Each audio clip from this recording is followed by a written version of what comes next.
नमस्कार, मैं हूं आपके साथ आस्था कौशिक। ओम प्रकाश राजभर के एनडीए में शामिल होने का असर अब दिखने लगा है। खबर है कि राजभर जाति को ओबीसी से अनुसूचित जनजाति यानी कि एसटी में शामिल करने की कवायद योगी सरकार ने शुरू कर दी है और इसके लिए योगी सरकार ने प्रदेश के कई जिलों में सर्वे कराया है।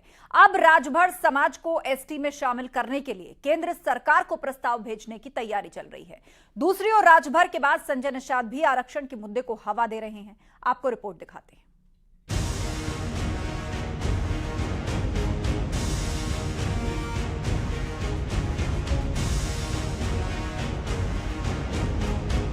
जिन शर्तों के साथ ओम प्रकाश राजभर एनडीए में शामिल हुए थे, जो भरोसा बीजेपी ने राजभर को पिछले 10 दिन पहले दिया था, अब वो पूरा होने वाला है, क्योंकि राजभर जाति को एसटी वर्ग में शामिल करने का प्रस्ताव योगी सरकार ने केंद्र को भेज दिया है।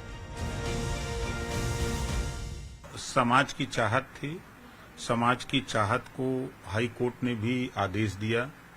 उस आदेश का पालन करने के लिए माननीय मुख्यमंत्री जी से हम लोग मिले कि ये हाई कोर्ट का आदेश है कि अभी 14 जुलाई को एक आदेश 11 मार्च 2022 को हुआ, फिर उसके बाद ये चौथा आदेश है। मुख्यमंत्री जी से लेकर हम लोग मिले, बताए कि 14 जुलाई को आदेश हुआ कि 2 महीने के अंदर प्रस्ताव भर राजभर जाति को अनुसूचित जनजाति में शामिल करने का दिल्ली केंद्र सरकार को उत्तर प्रदेश सरकार भेजे। तो उन्होंने उसको कहा कि आदेश की कॉपी सब लोग मिला करके जो भी पुराना नया सब आदेश उपलब्ध करा दो। लोकसभा चुनाव से ठीक पहले राजभर बिरादरी को एसटी कैटेगरी में शामिल करने के पीछे कई वजह है, लेकिन सबसे बड़ी वजह ओपी राजभर का अपने समाज में भरोसा और विश्वास कायम रखना, क्योंकि जिस जाति की वो राजनीति करते हैं उस वर्ग का वोट ही उनकी ताकत है और सियासी दांवपेच उनका हुनर। इन्हीं तो हथियार के दम पे वो सियासत में सौदेबाजी करते रहे हैं। आंकड़ों पर नजर डालें तो यूपी में राजभर वोट करीब 4% है, जबकि पूर्वांचल में राजभर वोटर करीब 18% हैं, जो किसी भी दल का खेल बिगाड़ने के लिए काफी है। यही वजह है कि बीजेपी मिशन 80 के लिए राजभर को जरूरी और मजबूरी दोनों समझ रही थी, लेकिन राजभर के साथ आने पर अब एनडीए मजबूत हुई तो सपा का खेल बिगाड़ना तय माना जा रहा है।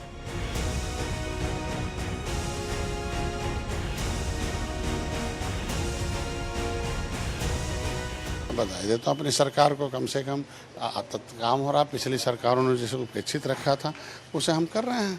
हमने तो निषाद पार्टी एक निर्णायक दौर पे है कि हमने इस जो संविधान में लेदरमैन, वाशरमैन, फिशरमैन है कि इसको हमने आरजीआई से लिखवाया और जिस तरीके से उत्तराखंड में शिल्पकार जाति ने जातियों का समूह है उसमें प्रजापति, कुम्हार, टमटा को लिस्ट बनाया, उसी तरीके से उत्तर प्रदेश में मझवार जाति ने जातियों का समूह है। प्रधानमंत्री नरेंद्र मोदी जी को भी माननीय अखिलेश यादव जी ने प्रस्ताव भेजा, मेरे पास डॉक्यूमेंट रखा है, उन्होंने भी मना कर दिया। तब माननीय अखिलेश यादव जी ने उत्तर प्रदेश में राजभर, भर, कुम्हार, प्रजापति, निषाद, कश्यप, बिंद, मल्ला, केवट, कहार, गुड़िया, माझी, मझवार, रैकवा, तुरहा, इनको अनुसूचित जात में परिभाषित कर दिया था। जात प्रमाण पत्र बनने लगे थे और यही ओम प्रकाश राजभर और डॉक्टर संजय निषाद बीजेपी से मिलकर इस आरक्षण को रुकवाने का काम किया। ओम प्रकाश राजभर की एनडीए में वापसी से बीजेपी को उम्मीद है कि गाजीपुर और बलिया के साथ ही आजमगढ़, लालगंज, संत कबीर नगर,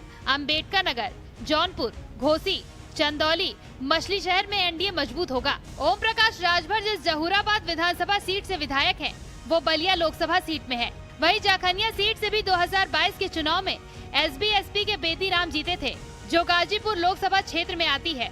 इन दोनों ही विधानसभा क्षेत्रों में राजभर मतदाताओं की तादाद अधिक है, जो एक बार फिर निर्णायक भूमिका अदा करेंगे, क्योंकि राजभर बिरादरी को एसटी कैटेगरी में शामिल करने का प्रस्ताव केंद्र सरकार को भेज दिया गया है। दरअसल पूर्वी यूपी में कास्ट फैक्टर सबसे अधिक हावी रहता है, जबकि इस मामले में राजभर का वोटर सबसे कट्टर है। राजभर जिधर जाते हैं वोटर भी उधर जाता है और यही वजह है कि राजभर समाज से जो वादा किया गया था उसे पूरा करने का वक्त आ गया है। Bureau report, news 18।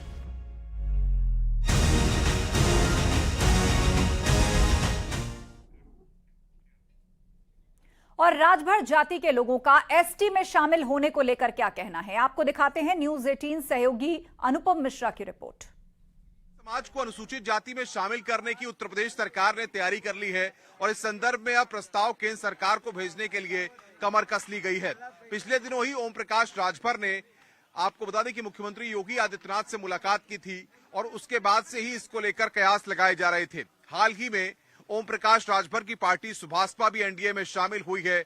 इसके बाद अब 2024 का सियासी दंगल है, लेकिन उससे पहले यूपी सरकार ने राजभर समाज को अनुसूचित जाति में शामिल करने को लेकर प्रस्ताव तैयार कर लिया है। हमारे साथ यहां पर वाराणसी के सलारपुर में राजभर समाज के लोग हैं, उनसे जानते हैं कि आखिर वो इससे कितने खुश हैं और क्या मानते हैं कि राजभर समाज को इससे कितना फायदा होगा। सर, राजभर समाज को अनुसूचित जाति में शामिल करने के लिए प्रस्ताव जो है केंद्र सरकार को भेजा जा रहा है, कितनी बड़ी खुशी है आपको?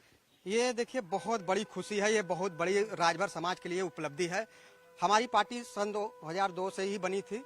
माननीय हमारे कैबिनेट मंत्री यशस्वी पूर्व कैबिनेट मंत्री ओम प्रकाश राजभर जी निरंतर प्रयास कर रहे थे कि राजभरों और अनुसूचित पिछड़ा वर्ग लोगों को ये राजभर समिति को अनुसूचित जाति में शामिल किया जाए, और इसकी लड़ाई एक सदियों से चल रही थी। आज गुरुवार को सूबे के मुख्यमंत्री योगी आदित्यनाथ जी से मुलाकात किए हमारे राष्ट्रीय अध्यक्ष जी, और इस पे काफी देर तक चर्चा चली, जिसपे सहमति बन चुकी है और राज्य सरकार से इसको करके केंद्र सरकार से भेजा जाएगा। आपको क्या लगता है राजभर समाज का अनुसूचित जाति में शामिल होना क्यों जरूरी था? राजभर समाज जो बहुत पिछड़ गया है सामाजिक स्तर से, शैक्षणिक स्तर से, आर्थिक स्तर से राजभर समाज बहुत पिछड़ चुका है। इसलिए राजभर समाज को SC/ST में डाल करके समाज का विकास तभी होगा जब सबको कुछ न कुछ आरक्षण मिलेगा, तभी जब जाकर के हमारे बच्चों का विकास होगा, पढ़ाई में विकास होगा, नौकरियों में भागीदारी मिलेगी, हर जगह तब राजभर समाज का विकास होगा। और इस लड़ाई को माननीय ओम प्रकाश राजभर जी अनवरत सुहेलदेव भारतीय समाज पार्टी संघर्ष करती रही है, और इस बार माननीय गृह मंत्री जी ने आश्वासन दिया, माननीय मुख्यमंत्री जी ने, JP नड्डा जी ने और प्रधानमंत्री जी ने जो आश्वासन दिया है कि ओम प्रकाश राजभर जी आपके कामों को पूरा किया जाएगा, इसलिए माननीय ओम प्रकाश राजभर जी ने फिर एनडीए में शामिल होने का काम किया है और ये स्वागत योग्य है। पूरा राजभर समाज उनका स्वागत कर रहा है। सर, अनुसूचित जाति में अगर राजभर समाज शामिल होगा, प्रस्ताव जाएगा केंद्र में, तो आपको क्या लग रहा है कि राजभर समाज की स्थितियां बदलेंगी? देखिए, राजभरों की स्थितियां बहुत सुधर जाएगी। ST/ST में डालने से उनको आरक्षण मिलेगा। पूरा उम्मीद है, हम लोग के नेताजी पर पूरा उम्मीद है। जी हाँ, हम भी और भी लोग हैं। हाँ, बताइए क्या कहेंगे? राजभर समाज की जो स्थितियां हैं, उन स्थितियों में कितने सुधार की आवश्यकता है? देखिए, इससे हो जाएगा तो ये बहुत बड़ा उपलब्धि हो जाएगा राजभर समाज के। राजभर समाज बहुत पिछड़ा हुआ समाज है। ये समाज लड़ाकू समाज थी जिसका इतिहास पूरा दबा दिया गया है। अब क्या लगता है राजभर समाज की स्थितियां कितनी बदलेंगी? कितनी खुशी हो रही है आपको? बहुत खुशी हो रही है। राजभर समाज की स्थिति बदलेंगी इससे? हाँ, अभी क्या स्थिति है, आपके सामने क्या दिक्कतें हैं? थोड़ा सुधार में होगा, हो रहा है। देखिए, महिलाएं भी यहाँ पर खुश हैं, वो भी मान रही हैं कि एक बड़ी उपलब्धि है। भाई साहब, जो स्थितियां हैं, राजभर समाज ने वोट डाला हमेशा अपने नेताओं को लेकर के, तमाम चीजों को लेकर के, लेकिन अब कहीं न कहीं आपकी बात को इससे बल मिलेगा? बिल्कुल मिलेगा, बिल्कुल मिलेगा। हमारा संगठन और प्रबल सशक्त मजबूत होगा और लोगों में उत्साह है। जो न तो हमारे नेता जो न तो लड़ाई समाज की लड़ रहे हैं, बिल्कुल राजभर समाज की नहीं लड़ाई रही है, सर्वत्र समाज की, जो पिछड़े समाज के, पिछड़े अनुसूचित दलित जो न तो शोषित समाज की जो लड़ाई लड़ रहे हैं हमारे नेताजी, महिला, छात्र, किसान, नौजवानों की लड़ाई लड़ रहे हैं, उसमें सुधार होगा। भाई साहब, आपको क्या लग रहा है, जो अभी तक जैसे मसला था, तो कई सालों से ये मांग हो रही थी कि राजभर समाज को जो है अनुसूचित जाति में शामिल किया जाना चाहिए, अब ये पहली पहल तो हो चुकी है?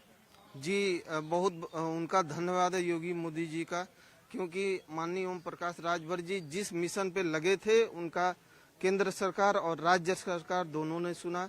उसके लिए केंद्र सरकार और राज्य सरकार को बहुत बहुत धन्यवाद। आपने राजभर समाज के लोग हैं जो वाराणसी के सलारपुर में रहते हैं, उनसे हमने बात की, वो खुश हैं कि जिस तरीके से यूपी सरकार अब यहाँ पर एक कदम उठाने जा रही है और बाकायदा ये प्रस्ताव बना करके इनका केंद्र सरकार को भेजा जा रहा है। कैमरामैन विपिन राय के साथ अनुपम मिश्रा, न्यूज 18, सलारपुर, वाराणसी।